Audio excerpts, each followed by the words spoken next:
नमस्कार, यो हो TV today network. TV today समाचारमा स्वागत छ। म राजवेन्द्र भट्ट। सुरु गरौं अहिलेसम्मका मुख्य समाचारबाट। प्रधानमन्त्री ओली सामन्ती शासक जस्तो भएको नेकपा अध्यक्ष प्रचण्डको भनाई। पार्टी विवादबाट भागेको दावी, गलत कदमले इतिहासकै कलंक भएको आरोप। शीतलहरले तराईका गरिबहरूको कान्त बिजोग।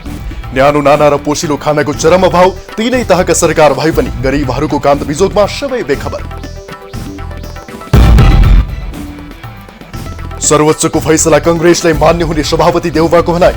प्रधानमन्त्री ओलीको कदम अलोकतान्त्रिक भएको आरोप, कंग्रेसले विरोध प्रदर्शन जारी राख्ने।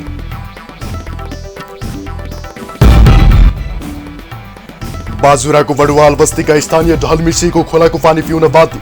वर्षौंदेखि खानेपानीको समस्यामा कसैको ध्यान पुगेन, दूषित पानीले मानव स्वास्थ्यमा जोखिम। र पछिल्लो समय पोखरामा आन्तरिक पर्यटकको आगमन बढ्यो। पर्यटकीय गतिविधि पुरानै लयमा फर्किँदै पर्यटक आगमन बढेसँगै आर्थिक गतिविधि पनि चलायमान बन्यो। अब समाचार विस्तारमा।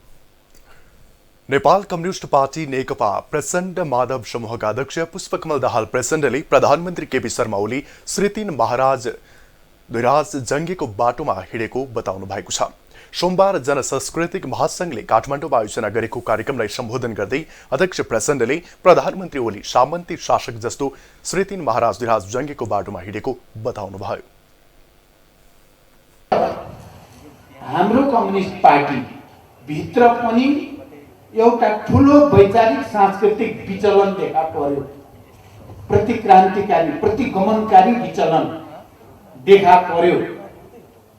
हामीले झन्डै 70 वर्ष लामो लडाई लडेर ल्याएको उपलब्धिमाथि, संघीय लोकतान्त्रिक गणतन्त्रको संविधानमाथि पार्टीभित्रको विवाद सामना गर्न नसकेर प्रधानमन्त्री ओलीले देशलाई नै राजनैतिक संकट ल्याउने हदसम्म पुर्याएको पनि अध्यक्ष प्रचण्डले बताउनुभयो। यस कदमबाट प्रधानमन्त्री ओली इतिहासमा पराजित भएको पनि बताउनुभयो। अब पालो स्पेशल रिपोर्टको।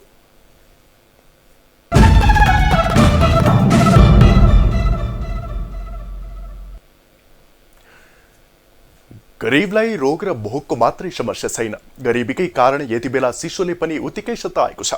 पोसिलो खाना छैन, न्यानो कपडा छैन, नाङ्गो शरीरमै दैनिकी गुजरात चलिरहेको छ। सरकारले कोही रोग र भोकले मर्नु नपर्ने उर्दी लगाइरहँदा तराईमा गरिबहरू चिसोको अर्तनादमा बाँच्न विवश छन्। पछिल्लो समय तराईमा चिसो ह्वात्तै बढेको छ। चिसो बढेसँगै शीतलहर सुरु भएको छ। शीतलहर बढेसँगै विपन्न गरिबहरूको दुर्दशा सुरु भएको छ। चिसो अचाक्ली छ, शरीरमा गतिलो नाना छैन, पेटमा पोसिलो खाना पनि छैन। महामारीले रोजी रोटी खोसेको छ। न्यानो नाना र पोसिलो खाना दिने कोही छैन, तै पनि बाँच्नु परेकै छ। चिसो र यो ठण्डीको मौसममा पनि यो कहरपूर्ण दिन र रात आजको मात्रै होइन, हिजो पनि उस्तै थियो। हुने खानेका लागि शीतलहर कुनै समस्या होइन, तर हुँदा खानेहरूका लागि शीतलहर कहर बनेको छ। तप तप चुहिने शीतका थोपाले शरीर भिजे पनि न्यानो गराउने गतिलो कपडा छैन। ठण्डीमा न्यानो कपडाले शरीर ढाकिदिने आश्वासन नपाएका पनि होइनन्, तर आश्वासनमै सीमित भएको छ। विपन्न र असहायको मत लिएर सत्ता हाक्नेहरूलाई यी गरिबहरूको दैनिकी थाहा नभएको पनि होइन, तर सत्ता सञ्चालकलाई यी गरिबहरूको पीडाले कहिल्यै छोएन, सायद छुँदैन पनि। शीतलहरको कहरमा तराईका मुसहर डुम लगायतका विपन्न वर्ग पर्दै आएका छन्। यिनीहरूका लागि शीतलहर कहर मात्र होइन, काल समेत बनेर आउँछ। शरीर न्यानो राख्ने दाउरादेखि गतिलो कपडा र पोसिलो खाना किन्ने दाम छैन। दाम नहुँदा हिउँदको ठण्डी र बर्सातको झरीसँगै पौठे जोरी खेलेरै जिन्दगी चलिरहेको छ। घर दुआर न है, ठण्डी लगे छै, बुढ़ परनिया छी, कथी खतिए ठण्डी में, न सरकार दै छै, कमाइए कि मैं कौन धंधा कर जाते वन भूता करते। झुपडी भित्र गतिलो न्यानो कपडा पनि छैन। झुपडीका न्याना सिरक डसना भनेको नै पराल बनेको छ। कठ्याङ्ग्रिदा आगो बाल्नका लागि दाउरा पनि उही पराल नै हो। परालकै भरमा ठण्डी कटाउनु पर्ने नियति छ। दैनिक काम गरेर खाने मजदुर विपन्न वर्गको न घर छ न जग्गा नै। यो चिसोको मौसममा छोराछोरीलाई के खुवाउने, के लगाइदिने चिन्तै चिन्ता छ। मुलुकमा 3 तहका सरकार छन्। लोकतान्त्रिक गणतन्त्रको व्यवस्था छ, तर यिनीहरूको दर्दनाक र कारुणिक दैनिकीलाई सुन्ने र हेर्ने सरकार नै छैन। यिनीहरूको आफ्नो भनेको नै झुपडी हो। झुपडीले सघाएको छ अनि बचाएको छ। हमने बहुत मुश्किल है। हमने के धिया पुता सब जाड़े कठुआई थी। अखन ठंडा के मौसम है, अभी बहुत हमरा अभाव है। कपड़ा का तकलीफ है, पैसा ना है, गरीब आदमी छे, केना होते की होते से बहुत मुश्किल है हमारा सके। सबै गरिबहरूको पीडा साझा छ, उस्तै छ। चिसोले न त घरबाट बाहिर निस्कन सकिन्छ न त काम गर्न नै। चिसो छल्ले यिनीहरूसँग राम्रो बास नै छैन। बिहान साँझ चुल्हो बाल्नका लागि दाउरा पनि छैन। यी दुखीहरूको कन्त बिजोग हेर्ने र सघाउने कोही छैन। मुलुकमा जोसुकै सरकार आओस् या जाओस्, यिनीहरूको दुःखका दिनको निवारण गर्ने कोही होइन भन्ने यिनीहरूलाई राम्रैसँग थाहा छ। त्यही भएर होला सरकार छ या छैन, यी गरिबहरू पनि कुनै मतलब गर्दैनन्, किनकि उनीहरूको सरकार अझै आएको छैन। सरकार हम सबके किछो देवी न करे छै। दुगो बाल बच्चा है, कथी खियाऊ केना करू, बहुत समस्या है। ठंडी के मौसम है, घर दुरा न है, घरारी न है, मिसो कौन समस्या में छी। शीत लहरले झुपडीमा यति बेला कहर ल्याइदिएको छ। शीत लहरको कहरले मृत्यु पनि ननिम्तेको पनि होइन। शीत लहरबाट कसले जोगाइदिने? रोग र भोग छँदैछ। भोकमाथि शीत लहरको सन्तापले थप पीडा दिएको छ। यस्तो पीडामा मलहम लगाउने कोही छैन। यी दुखी र गरिबहरूको कारुणिक दृश्यले सिंहदरबारलाई छुन सकेको छैन। यसर्थ यिनै गरिबको भोटले सत्ता सञ्चालनमा पुगेकाहरूलाई यी दृश्यले प्रश्न गरिरहेका छन्। यो देश यी गरिबहरूको कहिले हुन्छ? यी गरिबहरूको सरकार कहिले आउँछ? यी प्रश्नका तीरहरूले सिंहदरबारलाई सोधिरहेको छ। टिभी टुडे एचडी टेलिभिजन विशेष ब्युरोको सहयोगमा सर्लाही सहकर्मी राधेश्याम कुशवाहाको साथमा संगीता थापा, काठमाडौँ। नेपाली कांग्रेसका सभापति शेरबहादुर देउवाले संसद विघटन सम्बन्धी विषय सर्वोच्च अदालतमा पुगेकोले अदालतको फैसला नेपाली कांग्रेसलाई मान्य हुने बताउनु भएको छ। सोमबार नेपाली कांग्रेस भक्तपुर क्षेत्र नम्बर 2 ले गरेको विरोध सभालाई सम्बोधन गर्दै सभापति देउवाले प्रधानमन्त्री ओलीको संसद विघटनको कदम असंवैधानिक, अलोकतान्त्रिक तथा अप्रजातान्त्रिक कदमको रूपमा पार्टीले ठम्म्याएको बताउनु भयो। उहाँले प्रतिनिधि सभाको विघटनको विरोधमा देशभर प्रदर्शन गरिए पनि अदालतले गर्ने निर्णय स्वीकार गर्ने बताउनु भएको छ। जो ओलीको चाहिँ असंवैधानिक, अप्रजातान्त्रिक और लोकतन्त्र कदम हो भन्ने कुरा हाम्रो पार्टीले ठम्याएको छ, घोषणा गरिसकेको छ। त्यसैले हामी यसलाई देशभरि नै लोकतान्त्रिक निर्णयको खिलाफमा एक्लै प्रदर्शन गर्ने हामी। सरकारको अप्रजातान्त्रिक कदम विरुद्ध पार्टी एक्लैले विरोध प्रदर्शन गर्ने सभापति देउवाको भनाइ छ। कांग्रेसले निरन्तर विरोध प्रदर्शन गर्ने बताउनु भयो।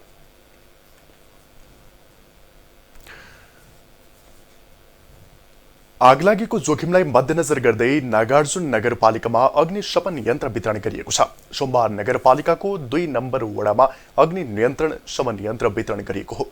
नागार्जुन नगरपालिकाले 10 वटै वडामा अग्नि नियन्त्रण यन्त्र वितरण गर्ने लक्ष्य लिएको छ। हामीले विकास निर्माणका धेरै काम गरिरहँदा पनि जनताको लागि, जनताको धनजनको क्षति हुन नदिनलाई हामी पहिले सजग हुनुपर्छ भन्ने खालको हाम्रो एउटा अवधारणा बनेको छ। त्यस अन्तर्गत नागार्जुन नगरपालिकाको 10 वटा वडामा यो अग्नि नियन्त्रण यन्त्र वितरण गरेर जनताहरूको एक घर एक अग्नि नियन्त्रण यन्त्र वितरण गरेर अहिलेसम्म वार्ड नम्बर 1 मा करिब 1500 परिवारलाई अग्निशमन यन्त्र वितरण गरिएको नगरपालिकाले जनाएको छ। विकास निर्माणका धेरै काम गरिरहँदा नागरिक र जनधनको रक्षा गर्नु पहिलो प्राथमिकता भएकोले नगरपालिकामा हुने आगलागीका घटना नियन्त्रणको लागि नगरपालिका खटिएर काम गरिरहेको जनप्रतिनिधिको भनाइ छ। नगरपालिकाले अग्निशमन नियन्त्रण यन्त्र वितरणका लागि सुरुमा 2 करोड रुपियाँ विनियोजन गरेको तथा आवश्यकता अनुसार भविष्यमा पनि यन्त्र खरिदका लागि रकम विनियोजन गर्ने नगरपालिकाले जनाएको छ।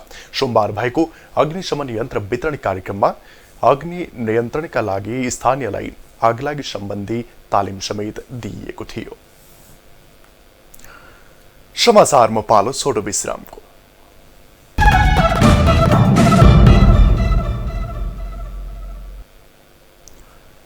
अब बाँकी समाचार।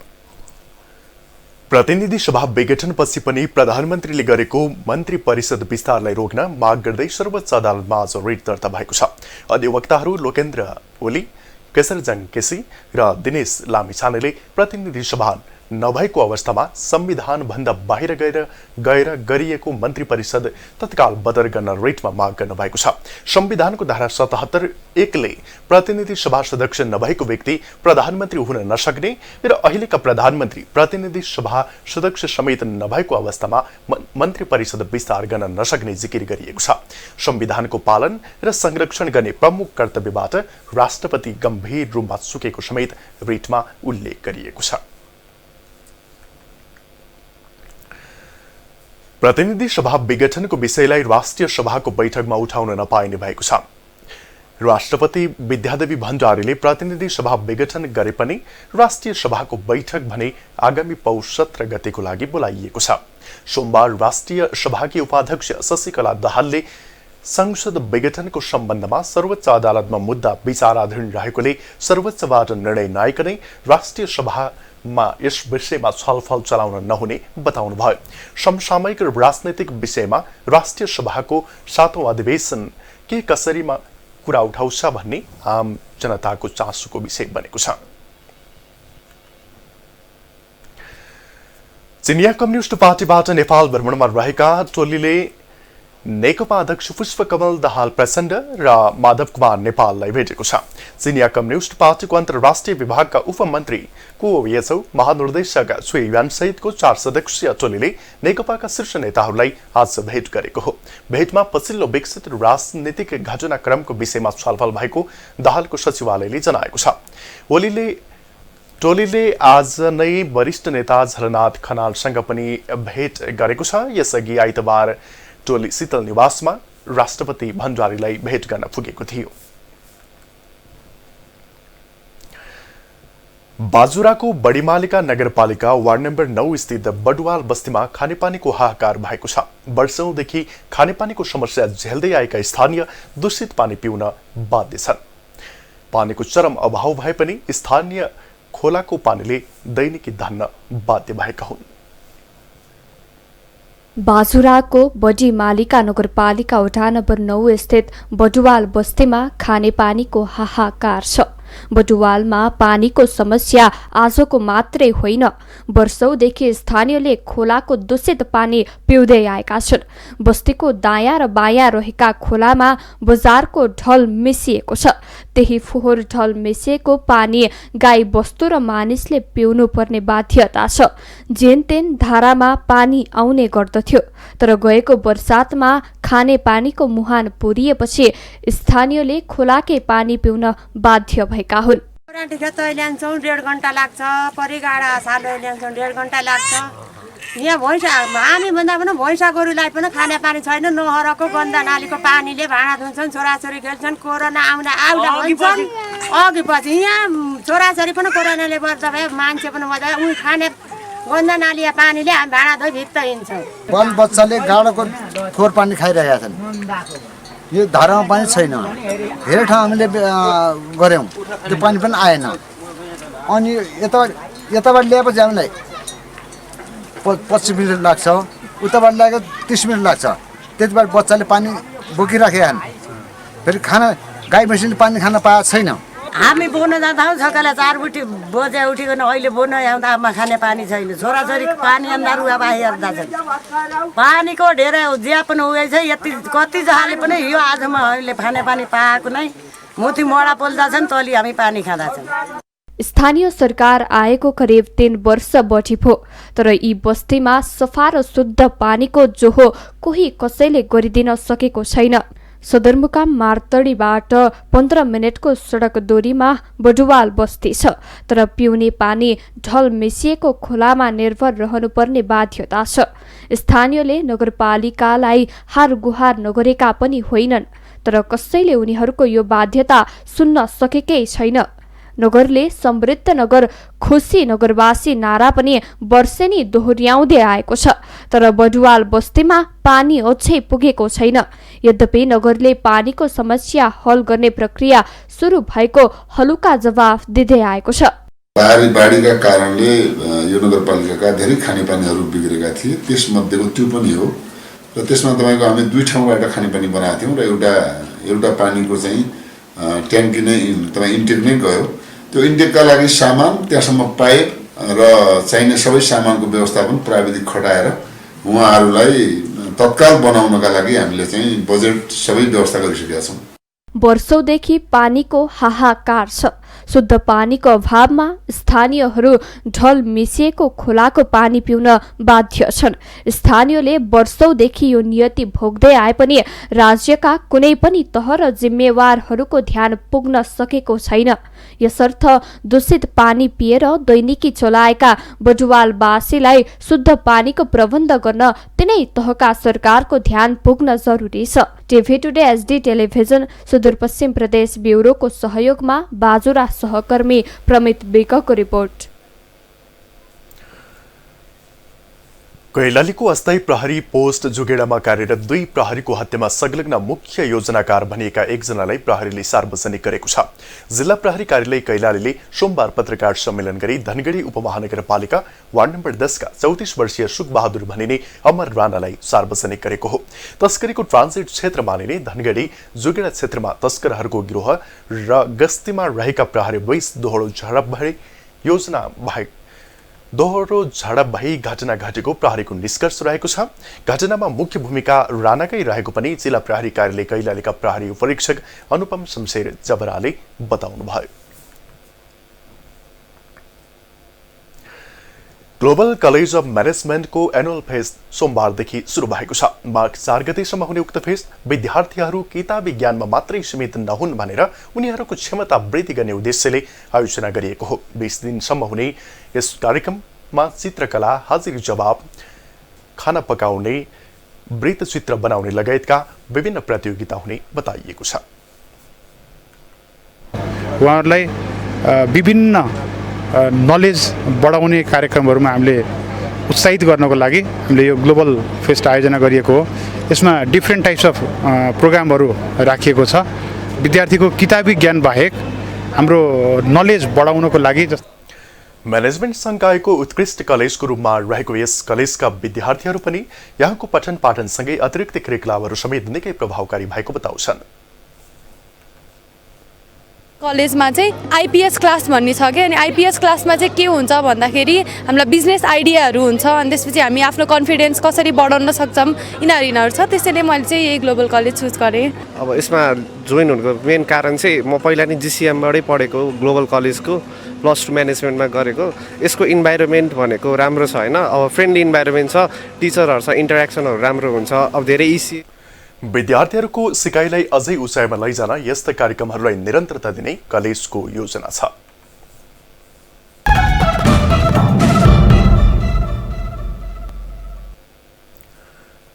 अब आर्थिक समाचार।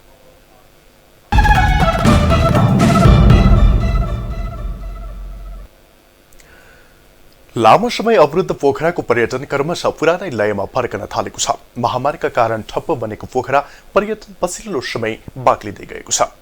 गएको असोज यता सरकारले मापदण्ड अपनाएर पर्यटकीय गतिविधि गर्न भनेपछि पोखरा यति बेला आन्तरिक पर्यटकले खासा घाँस भरिन थालेको छ। पोखराको मुख्य पर्यटकीय क्षेत्र लेक साइड यति बेला आन्तरिक पर्यटकले चहल पहल हुन थालेको छ। पोखराको यो मौसम भनेको आन्तरिक तथा बाह्य पर्यटकले खचाखच हुने समय हो। तर महामारीले झण्डै 1 वर्ष अवरुद्ध बनेको पोखराको पर्यटन पछिल्लो समय पुरानै लयमा फर्कन थालेको छ। सरकारले गएको असोजदेखि स्वास्थ्य मापदण्ड अपनाएर पर्यटकीय गतिविधि गर्न भनेपछि पोखरामा पनि क्रमशः पर्यटकीय चहल पहल बढ्न थालेको हो। झण्डै 1 वर्षदेखि सुनसान पोखराको मुख्य पर्यटकीय क्षेत्र लेक साइड तथा फेवातालमा पर्यटकको चहल पहल हुन थालेको छ। पोखरामा विदेशी पर्यटकको संख्या 0 रहे पनि आन्तरिक पर्यटक फेवाताल घुम्न आउन थालेका छन्। लामो समयसम्म घर घरमा थुनिएका मानिसहरू केही खुकुलो भएपछि अवलोकन भ्रमणमा निस्किन थालेका छन्। यति बेला विशेष गरी आन्तरिक पर्यटकहरू फेवाताल लगायतको अवलोकन गरेर मनोरञ्जन लिन थालेका छन्।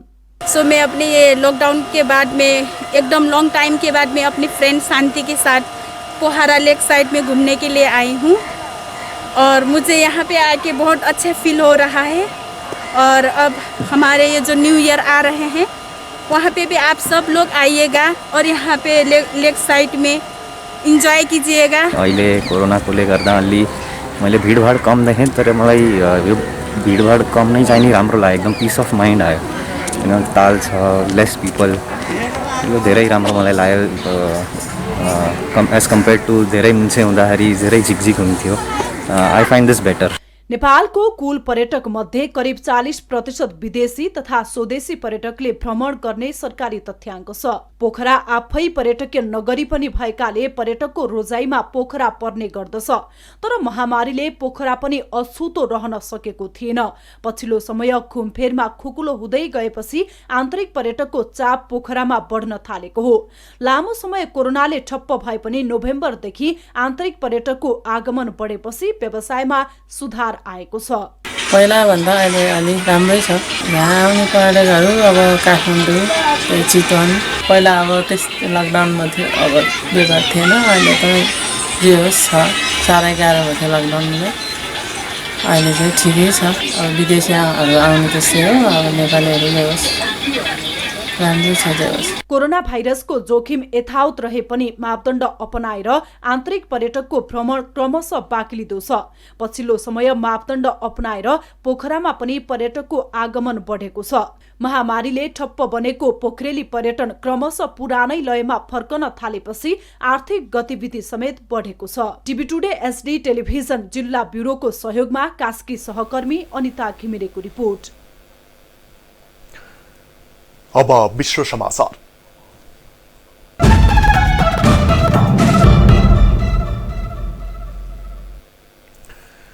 चीनको वुहानबाट फैलिएको कोरोना भाइरसको संक्रमणबारे रिपोर्टिङ गर्ने एकजना पत्रकारलाई जेल सजाय सुनाइएको छ। 37 वर्षीय पत्रकार झाङ झानलाई 4 वर्षको जेल सजाय सुनाइएको बीबीसीले जनाएको छ। रिपोर्टिङका क्रममा झगडा गरेको र समस्यालाई हुकासेको आरोपमा दोषी ठहर गर्दै पत्रकार झाङलाई जेल सजाय सुनाइएको खबरमा उल्लेख गरिएको छ। उहाँमाथि परेको रेड निवेदनको सुनवाईका क्रममा उहाँका समर्थकले अदालत बाहिर प्रदर्शन गरेका थिए। यसअघि झाङलाई गएको मे महिनामा हिरासतमा लिइएको थियो। अब खेल समाचार।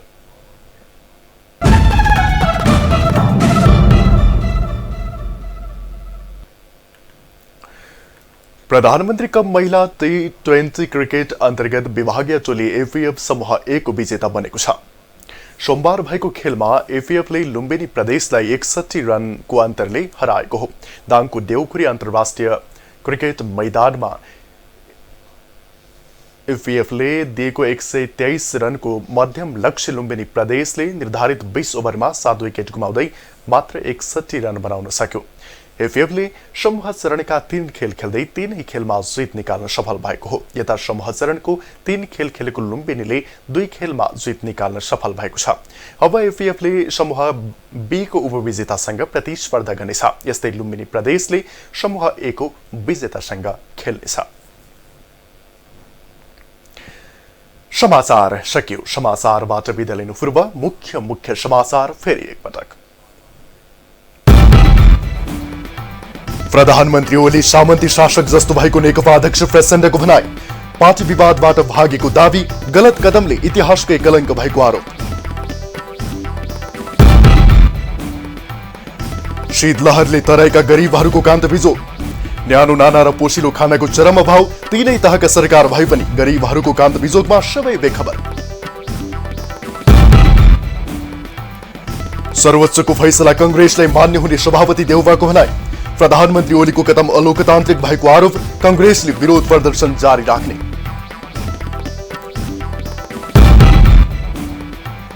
बाजुराको बडुवाल बस्तीका स्थानीय ढल मिसिएको खोलाको पानी पिउन बाध्य, वर्षौंदेखि खानेपानीको समस्यामा कसैको ध्यान पुगेन, दूषित पानीले मानव स्वास्थ्यमा जोखिम।